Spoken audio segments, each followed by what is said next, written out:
Hello, it's been a little bit, but it's time for another Sendycar build episode. Of course, this is the series where I am sharing with you the design and build process of a new unlimited Pikes Peak racer that I'll be trying to take the whole mountain record of next year's Pikes Peak International Hill Climb.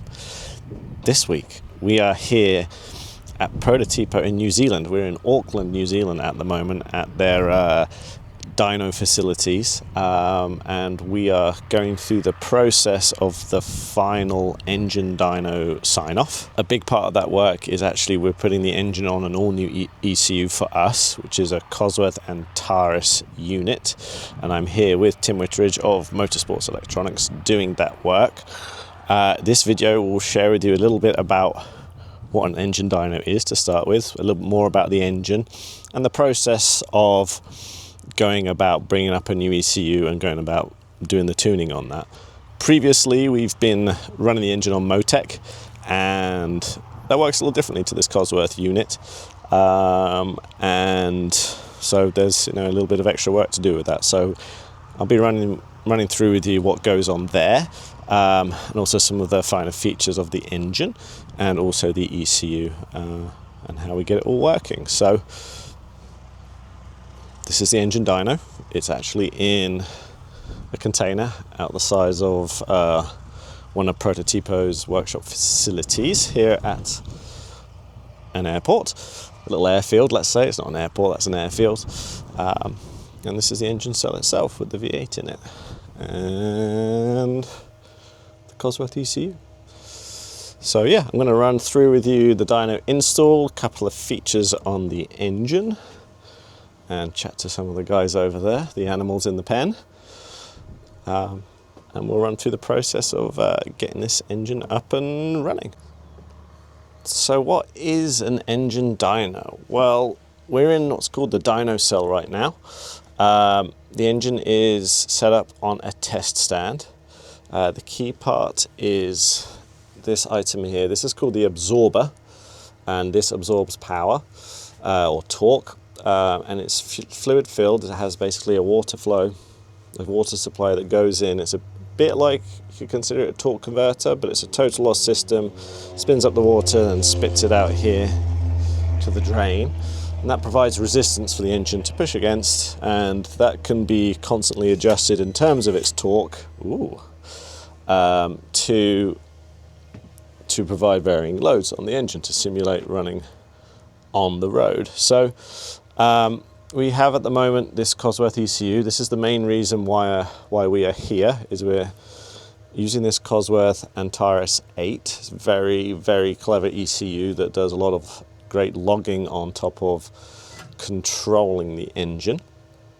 We've got cylinder pressure measurement as part of this running. So we've got, I don't know if we can see in there, there's two. That's hard to see. Two pressure sensors in there, and then we've also got two other sensors that are being run through this unit here.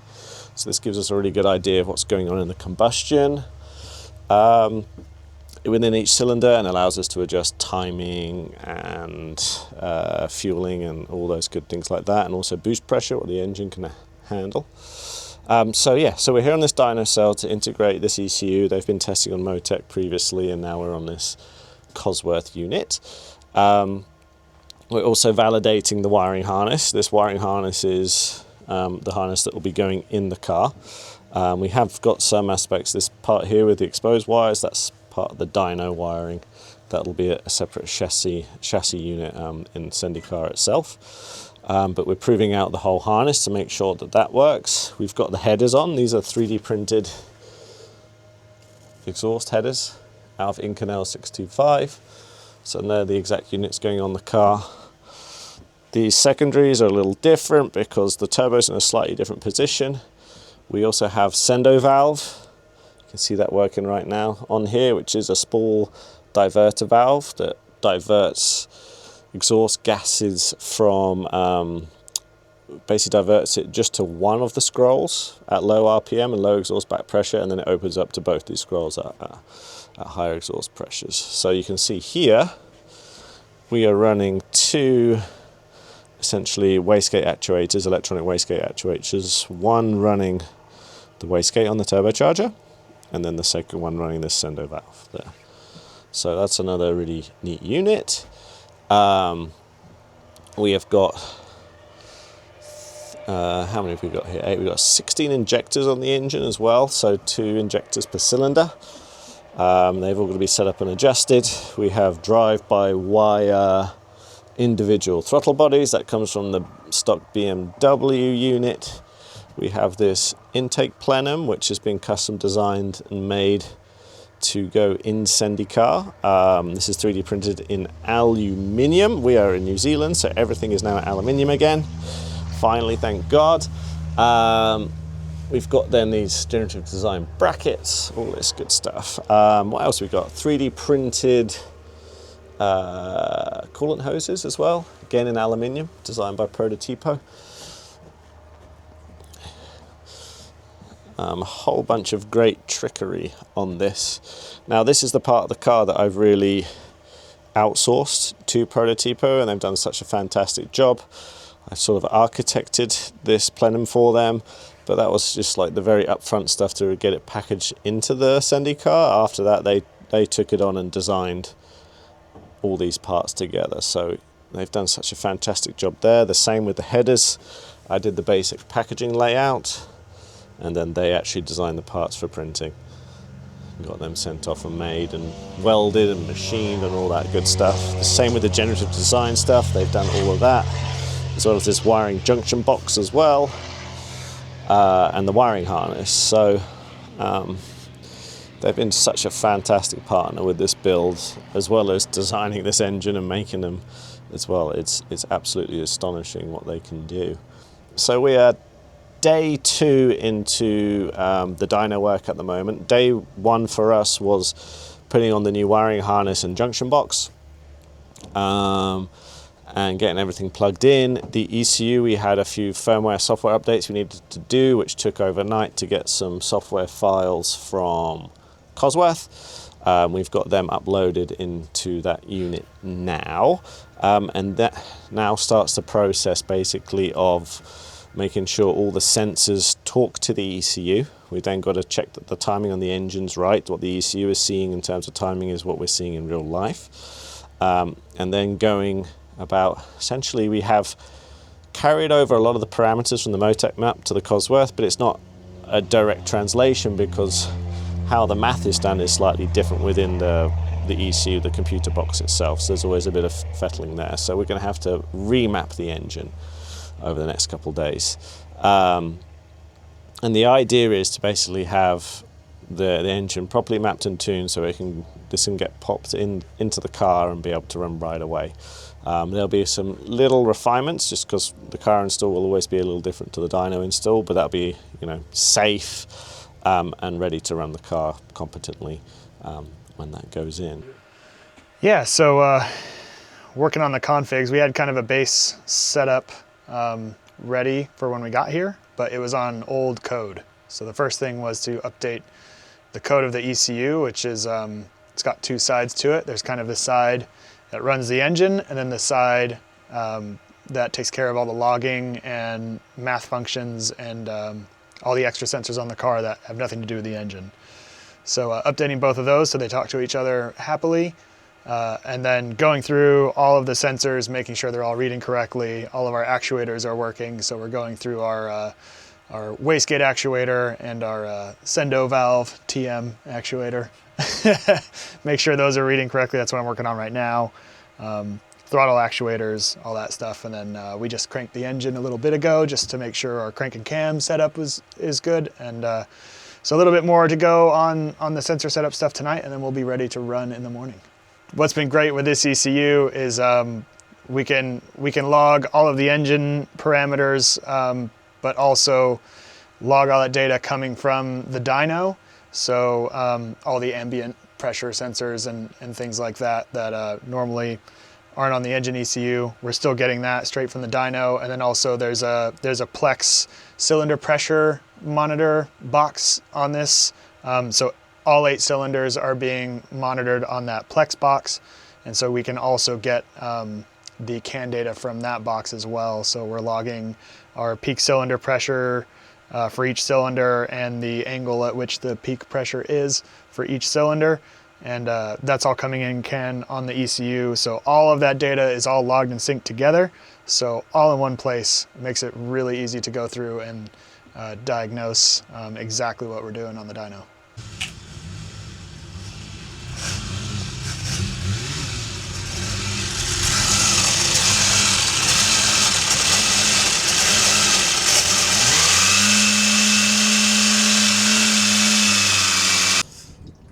So it's actually been a couple of days of setup on the engine, and now at the point we got it running last night, and we're going through the process now of essentially making sure the fueling and wastegate position duty and all that good stuff is correct on it now. So they'll be firing up shortly here.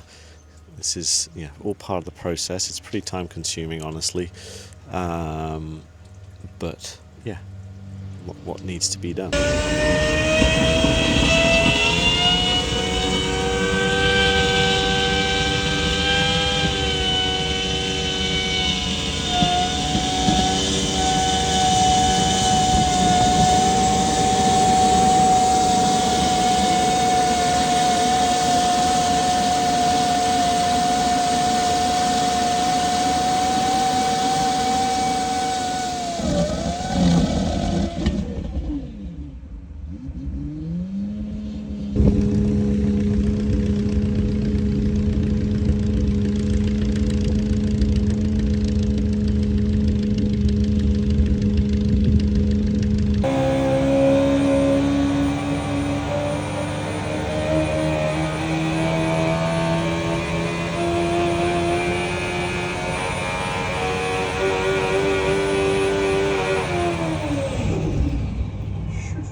So it's day 5 into the dyno work here in New Zealand. We're actually making really good progress at the moment. Now onto the finer points of tuning the engine. We're looking at essentially we have cylinder pressure sensors throughout the engine, and we're able to do tuning per cylinder, looking at the combustion cycle and really dial in the fueling and ignition. So that's part of what we're doing at the moment. Right now you can hear the engine idling, and we're basically doing some cold start work because it's first thing in the morning, and we're also running the exhaust system not through the muffler on the dyno but just straight out the back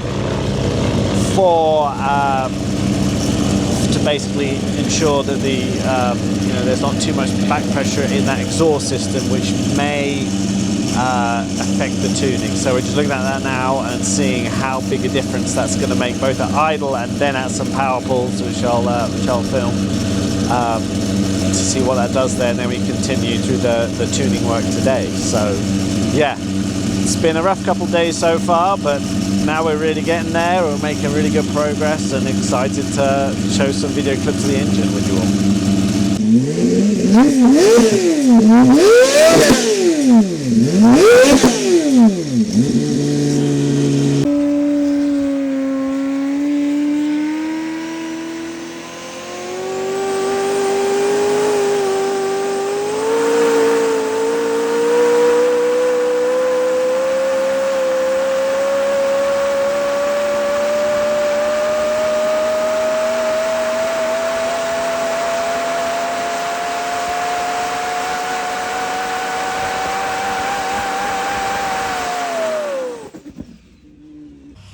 Okay, so we are at the end of Dyno work day 5. Yeah, we've been here a while. First of all, how are you feeling about that? Good now. It was a struggle at the beginning. Just so much setup work and everything. It's just like getting through it, getting everything working the way you want it. It just takes time. Once it's working, it's great.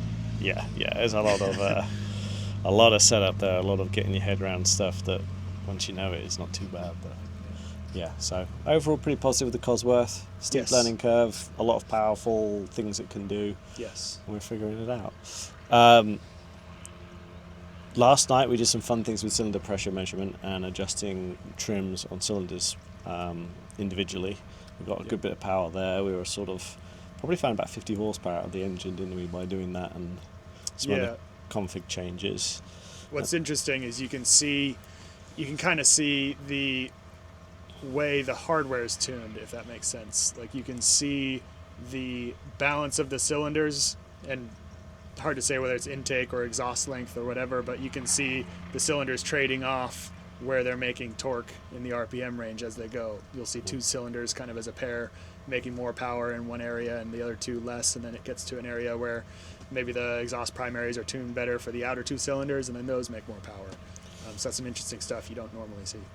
Yeah, so like what you can somewhat assume is most people, when they tune their cars, they're getting a good tune in, but it's definitely not perfect. Yeah. And this kind of tech allows you really to get almost perfect cylinder to cylinder, which is really neat. So it's been great to have this tech installed on the engine by Prototipo.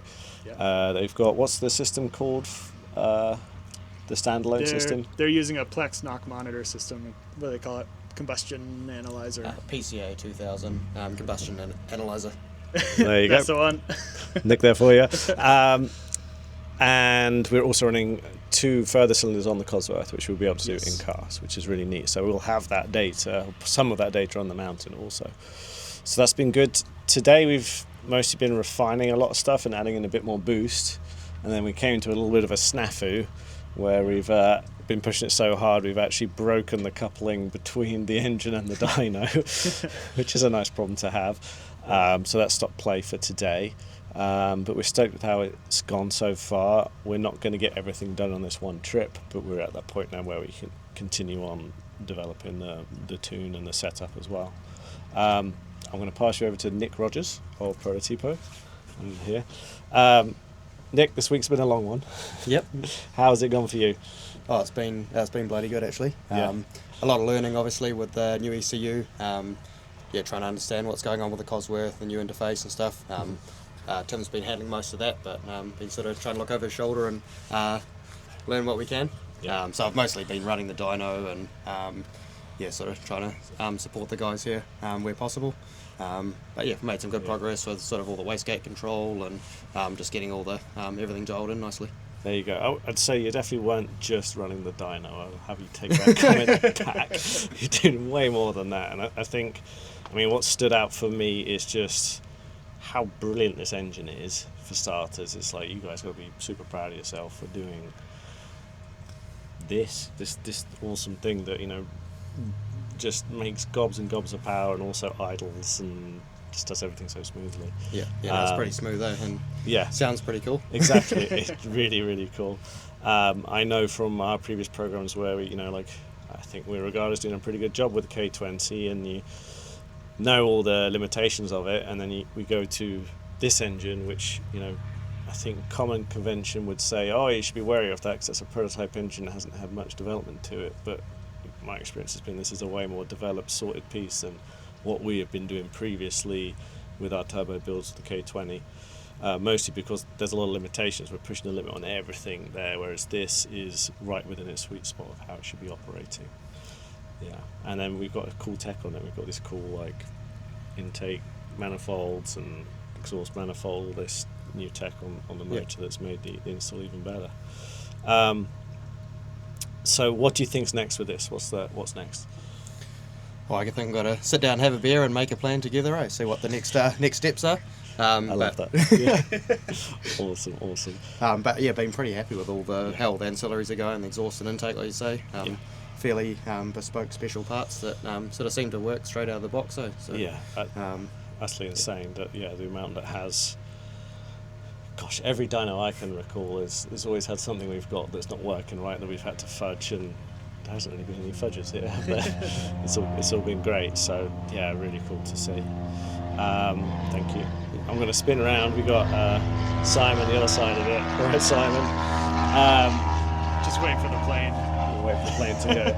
What's your thoughts on this? How's this week gone? What are you thinking?